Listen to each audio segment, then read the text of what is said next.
Hey there, everyone. I bet you thought you were done taking notes for the day, but guess who's back? It's me, Miss Sissel, your real bio teacher, I swear. Alright, so we have 2 more slides to get through. Talk about these guys called nucleic acids. Alright, here we go. This is the group called nucleic acids. And nucleic acids contain the elements hydrogen, oxygen, nitrogen, carbon, and phosphorus. And just like we stated before, if you are not a fan of writing out the entire word, you are completely welcome to, as long as you know what the symbols stand for, just write the letter. So one more time, hydrogen is represented with an H, oxygen is represented with an O, nitrogen is represented with an N, carbon is represented with a C, and phosphorus is represented with a P. Now, it says nucleic acids are polymers assembled from individual monomers known as nucleotides. So, let's just do a little review. If I was in class, right now I would say to you, what does the prefix poly mean? And you would all raise your hand. So I would say, everybody who knows, answer at the same time, and you would say many.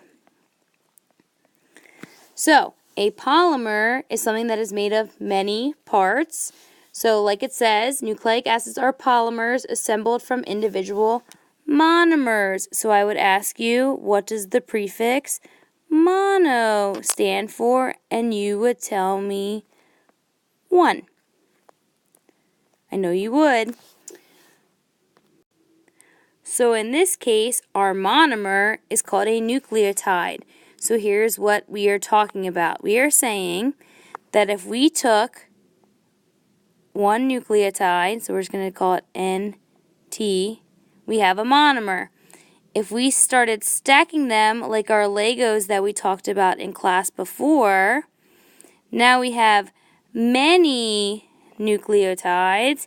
So we've created something called a nucleic acid. Now, these monomers are special because they're made up of 3 different parts. First, we have a 5-carbon sugar, then we have a phosphate group, and then we have something that we call a nitrogenous base. So if you look in the space below, follow the arrow down, I'm going to draw a picture for you. So, the first part of our nucleotide is a 5-carbon sugar.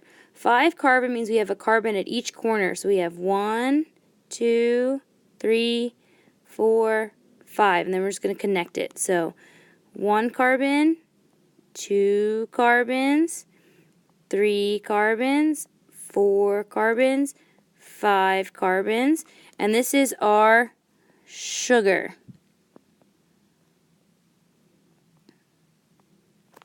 Now, attached to this 5-carbon sugar on one end is what we call a phosphate group. So right now we're just going to draw an arrow from one of our corners, put a P for phosphate, and circle it. On the other end, we have something called a nitrogenous base. So here is where I'm going to put my nitrogenous base. I'm going to make it a square, and I'm going to put an N inside of it. Now, just for future reference, there are actually 4 potential nitrogenous bases. So, the first one, we're just going to call A. Our second option, we're going to call T. Our third option, we're going to call C. And our fourth option, we're going to call G. These are the 4 possible nitrogenous bases for DNA. When we get to RNA, you're going to see that it might be a little bit different, but don't stress too much about that right now. The last bullet point says nucleic acids store and transmit genetic information.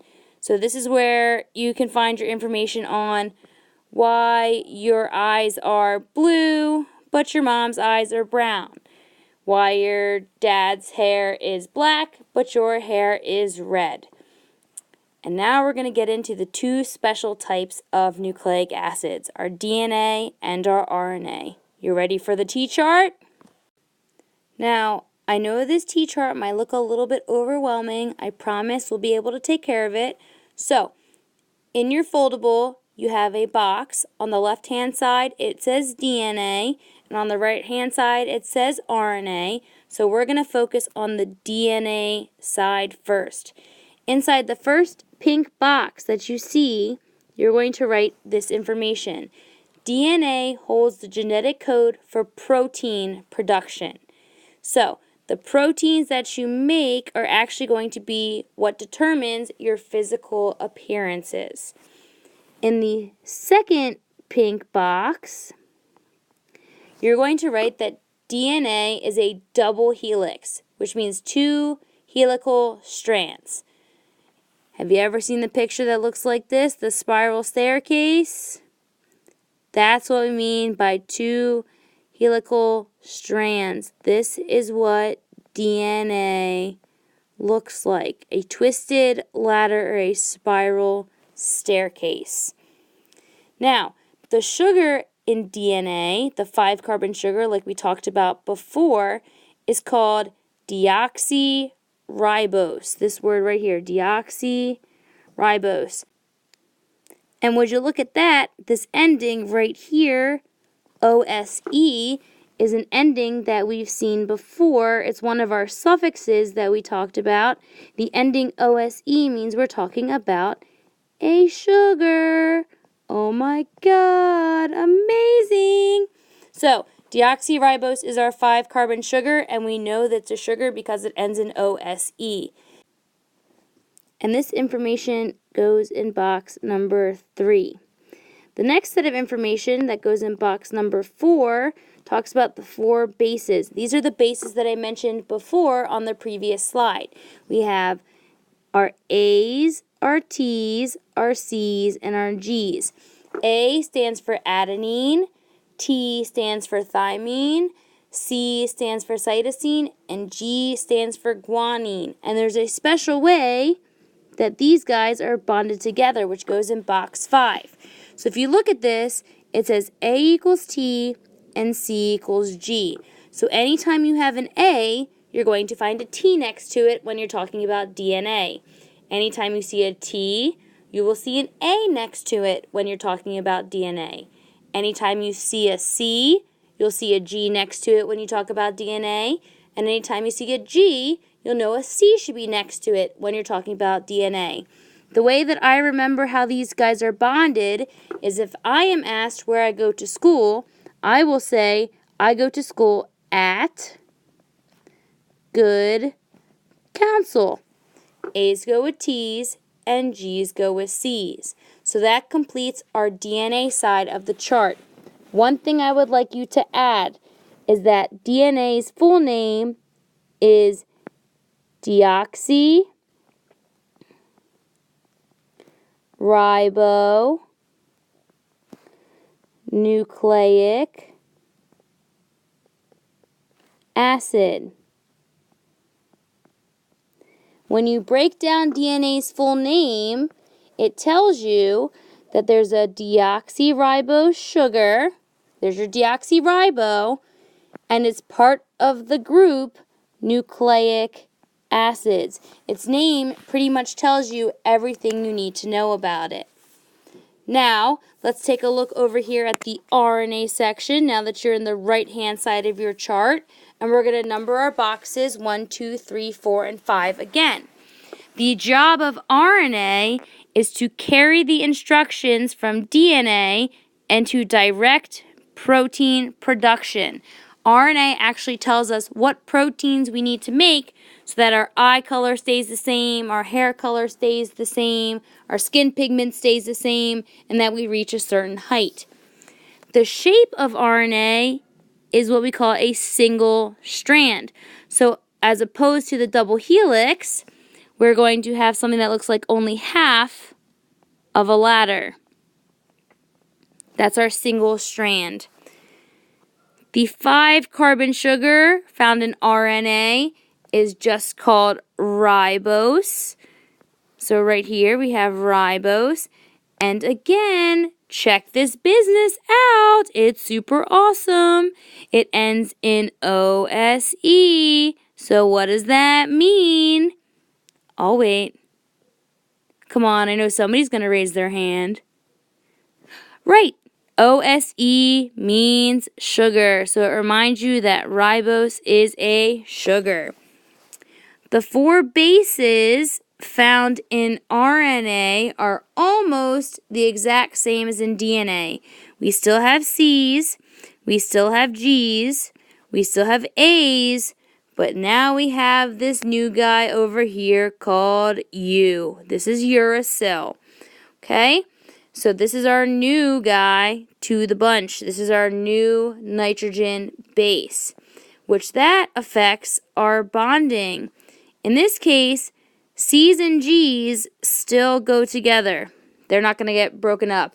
Bay for life. But instead of A's pairing with T's, A's are going to pair with U's. So the way I like to remember this one is after I go to good counsel, I'm going to go to college at Auburn University. Remember, if you have any questions, write them down on the side of the paper so that you can ask me in person or send me an email.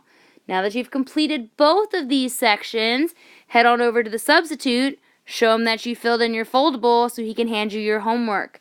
Please, please, please, please, please remember that for homework, you only need to complete. So homework. You need to complete questions 1 through 23 only. Only questions numbers 1 through 23. Don't want to push you too much over the edge. I know you guys can all handle this. I hope that this makes sense. If not, don't worry. I promise I will take care of you. One little side note, don't forget the end of the quarter is this Friday. So if you have any work that I need from you to make sure your grade is as beautiful as it can possibly be, make sure you turn it in. Have a wonderful afternoon, and I look forward to seeing you. Miss you lots. Love, Miss Sissel. Smiley face.